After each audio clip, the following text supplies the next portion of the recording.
श्री सद्गुरुवे नमः। अज्ञानान्धस्य लोकस्य ज्ञानाञ्जनशलाकया चक्षुरुन्मीलितं येन तस्मै श्री गुरुवे नमः। अज्ञानान्धस्य लोकस्य ज्ञानाञ्जनशलाकया चक्षुरुन्मीलितं येन तस्मै श्री गुरुवे नमः। क्षण में, एक क्षण में मेरे मन की सारी दुविधा आपने मिटा दी और प्रकाशित कर दिए। जैसे ये आंखें हमें हमारे लिए इस विश्व को प्रकाशित यानी प्रकाशमान करती है, दिखाती है, उसी तरह उस बोध का अंजन आंखों में पड़ते ही दृष्टि बदल जाती है और सुर असुर देव दानव ये क्या है, ये वृत्तियां हैं, सर्ग है, एक अक्षर प्रधान एक अक्षर प्रधान, और इन दोनों लीलाओं का साक्षी लय करता ये विश्वरूप परमात्मा, साकार और निराकार, दोनों को अलग नहीं किया जा सकता, दोनों का विभाजन नहीं हो सकता, क्योंकि दोनों एक दूसरे के पूरक है। विश्वरूप परमात्मा ने अक्षर गर्भ, चाहत जरूरत प्रियत्व रूप ये अक्षर गर्भ अस्तित्व प्रकृति में बोया गर्भ रूप से, जिसे क्षर कहते हैं, और प्रकृति ये माता है, ये उसका निर्माण करके वो सूक्ष्म को स्थूल बनाने के लिए ये प्रकृति अष्टधा पृथ्वी जल अग्नि वायु आकाश मन बुद्धि और अहंकार, यही मेरे प्रकृति के 8 अंग है। इन 8 अंगों से विश्वरूप परमात्मा को देखा जाना जा सकता है। हम सबके लिए ये यूनिवर्सल साइंस है, इसमें ये कोई बना नहीं सकता, इसमें केवल बताया जा सकता है, दिखाया जा सकता है, बनाया नहीं जा सकता। पृथ्वी जल अग्नि वायु आकाश, इन पंच महाभूतों को किसने बनाया? क्यों? क्योंकि वो अनंत है, अछेद्य है, अकाट्य है और साक्षात है। 3 गुणों की लीला हम देखते ही हैं, सत्वगुणी है, रजोगुणी है, तमोगुणी है, और लोग ये कहते हैं कि भाई ये गुण जो है वो श्रेष्ठ और कनिष्ठ इस दृष्टि से देखने चाहिए, लेकिन वैसा नहीं है। और इसका बोध क्या है? तो अपना गुण, मैं किस गुण का हूँ, ये खुद ने ही जान कर उसके अपने बर्ताव की दिशा, अपना वर्ण निश्चित कर वर्णानुसार कर्म करना चाहिए। शुद्ध और मलिन, ये इसके 2 भाव होते हैं। इसके लिए स्वामी जी एक बड़ा सुंदर उदाहरण सदैव देते थे कि 50 लोगों को चाय पिलानी है और कोई कर्मचारी वहाँ कार्य कर रहा है। अगर वो इस तरह से काम करे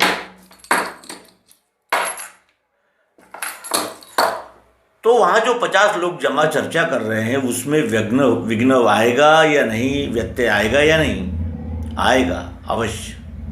लेकिन उसी जगह अगर कुशल कामगार वहाँ लगा है और वो व्यवस्थित कार्य कर रहा है, जिसमें कोई आवाज़ नहीं हो रहा है, बिल्कुल इस तरह से चुपके से उठा के बिल्कुल धीरे वो, क्योंकि वो जानता है कि यहाँ चर्चा हो रही है, यहाँ कोई बातचीत हो रही है। शुद्ध और मलिन, ये उसके 2 भाव है। सत्वगुण है, उसमें भी 2 भाव है, शुद्ध सत्वगुण, मलिन सत्वगुण। रजोगुण भी है, उसमें भी 2 भाव है, शुद्ध सत्वगुण रजोगुण और मलिन रजोगुण। तमोगुण में भी शुद्ध तमोगुण और मलिन तमोगुण। अभी जो हमने उदाहरण आपको बताए वो शुद्ध और मलिन गुण तो नैसर्गिक है, वो बदल नहीं सकते, स्वभाव से चले भूत, हट का काम क्या वहाँ? श्रीमद् भगवद गीता में श्री कृष्ण जी कहते हैं वहाँ हट नहीं कर सकते आप, क्योंकि स्वभाव ये निसर्गदत्त है, एक दूसरे का स्वभाव नहीं बना सकते। स्वभाव जन्मतः होते हैं और वो वर्णानुसार होते हैं, वो हमारे कर्मानुसार उसकी चालना मिलती है और वैसा फिर वो वर्ण निश्चित हो जाता है। वर्ण क्या है? वर्ण भी हमने लड़ाई का एक मैदान बना लिया, लेकिन मानवता के दृष्टिकोण से हमने उस बात की ओर ध्यान दिया ही नहीं ये वर्ण है क्या? क्या वर्ण कोई आपस में लड़ाई करने का क्षेत्र है? कोई राजनीति करने की बात है? ब्राह्मण उसे कहते हैं जो बुद्धि प्रधान होता है, जो यानी जिसे कहते हैं कि उसके में 9 गुण होते हैं, और वो 9 गुण जिसमें है वो ब्राह्मण है, जाति का नहीं। जाति श्री कृष्ण जी के समय थी ही नहीं, वर्ण थे, 4 वर्ण, और वो योग्यता अनुसार प्राप्त है ही। आज भी अगर कैम्ब्रिज का कोई प्रोफेसर अच्छा पढ़ाता है तो उसे वो ब्राह्मण ही है, लेकिन उसका अन्य जो 9 गुण बताए हैं श्रीमद् भगवद गीता के 18वें अध्याय में, अगर उसमें वो है तो, और ये स्वीकारने में कोई शर्म की बात नहीं है। शिक्षक शिक्षक का ही काम करता है, सिपाही शिक्षक का काम नहीं कर सकता, महत्व दोनों को है। तो कहने का आशय यह है कि तीनों गुण यानी विश्वरूप विधाता के ही अंग है, उससे अलग नहीं है, तीनों के बगैर काम भी नहीं हो सकता। सतोगुण, रजोगुण, तमोगुण, ये 3 गुण नैसर्गिक है, जो कफ वात पित्त बनकर हमारे शरीर में कार्य करते हैं, तब तक ये शरीर चलता फिरता है। ये तीनों गुण जब एक हो जाते हैं, यानी समाप्त, यानी जिसे कहते निकल जाते हैं या फिर रूपांतरित हो जाते हैं, तब ये शरीर भी रूपांतरित हो जाता है।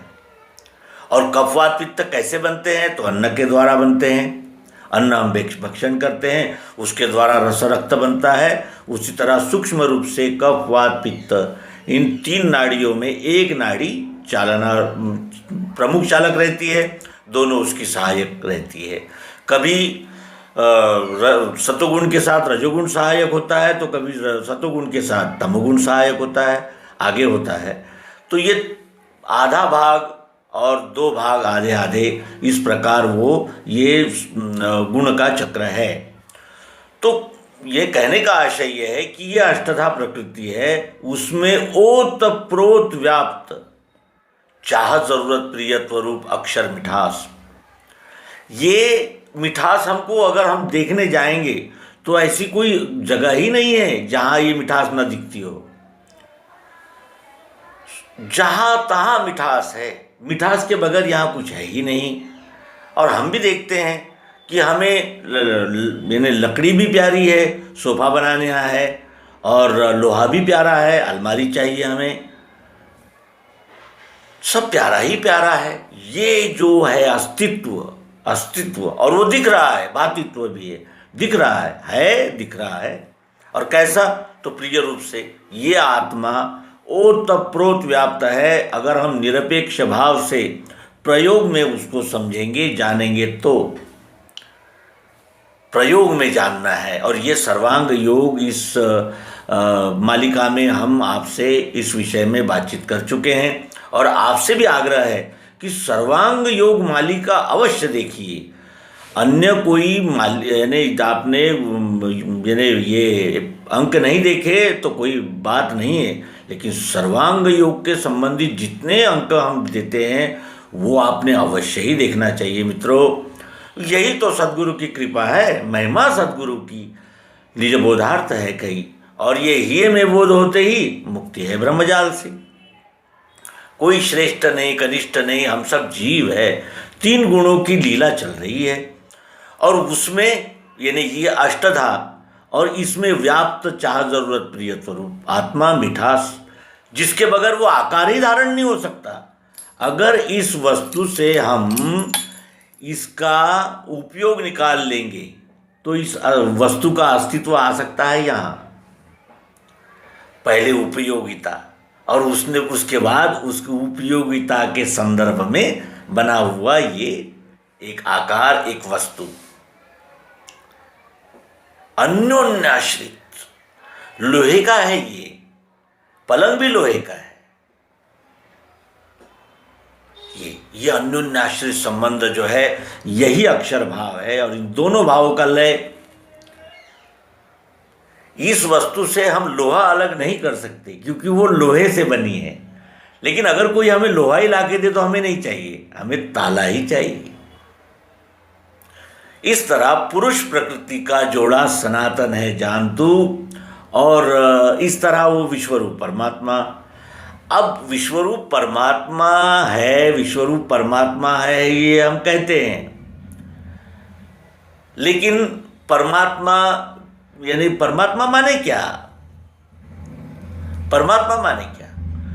अब मैं ही संपूर्ण विश्व हूं, ये इतना विशाल अंतःकरण, मैं ही संपूर्ण विश्व हूं, ये विश्व ही मैं हूं। मैं अग्नि हूं, मैं आकाश हूं, मैं पृथ्वी हूं, मैं जल हूं, मैं वायु हूं, चमड़ी वायु हूं मैं सतोगुण भी हूं, मैं रजोगुण भी हूं और मैं तमोगुण भी हूं। अगर हम अपनी दिनचर्या की ओर ध्यानपूर्वक देखें तो हमें ऐसा दिखता है कि कभी हम सतोगुणी मनस्थिति में होते हैं, कभी रजोगुणी मनोस्थिति में होते हैं, तो कभी तमोगुणी मनस्थिति में होते हैं। कंजूस व्यक्ति भी कभी कभी दान दे देता है, कहता है कि चलो दे ही दो, देखिए दो क्या करें। आश्चर्य है, क्योंकि ये तीनों गुणों का फेरा सतत लगा रहता है, बनना, रहना और मिटना। सतोगुण, रजोगुण, तमोगुण। तो रजोगुण बनाता है, सतोगुण पोषण करता है और तमोगुण में उसका लय हो जाता है। कहने का आशय यह है कि इस विश्वरूप परमात्मा को जानकर मैं ही संपूर्ण विश्व हूं, ये बनने की ओर हमारी यात्रा जारी है और मंजिल दूर है, बहुत दूर है, क्योंकि असंयमी को ये योग प्राप्त होता नहीं कभी। भगवान श्री कृष्ण जी कहते हैं कि असंयमी को ये योग प्राप्त हो ही नहीं सकता, और हम असंयमी हैं, हमारा संयम नहीं है हमें।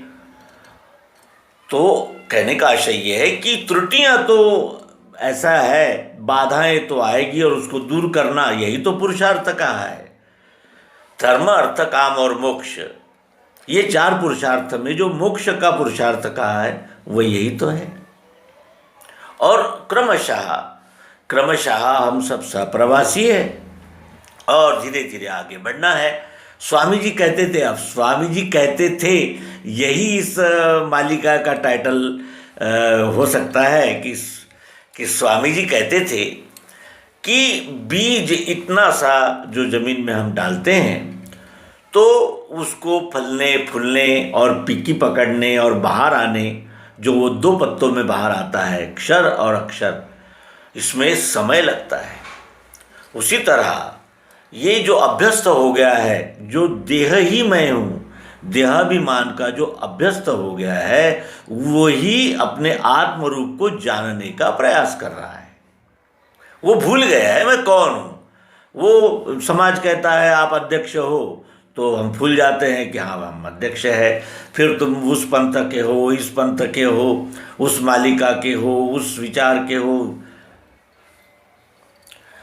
ये इसमें से निकालना यही सद्गुरु की महिमा है, और वो निज बोधार्थ है। कहीं निज बोध के लिए, अपने आप के लिए है, वो उपदेश के लिए नहीं।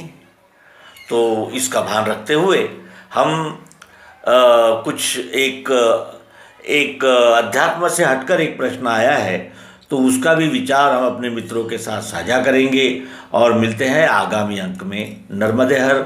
सद्गुरु भगवान की जय। विश्वरूप परमात्मा की।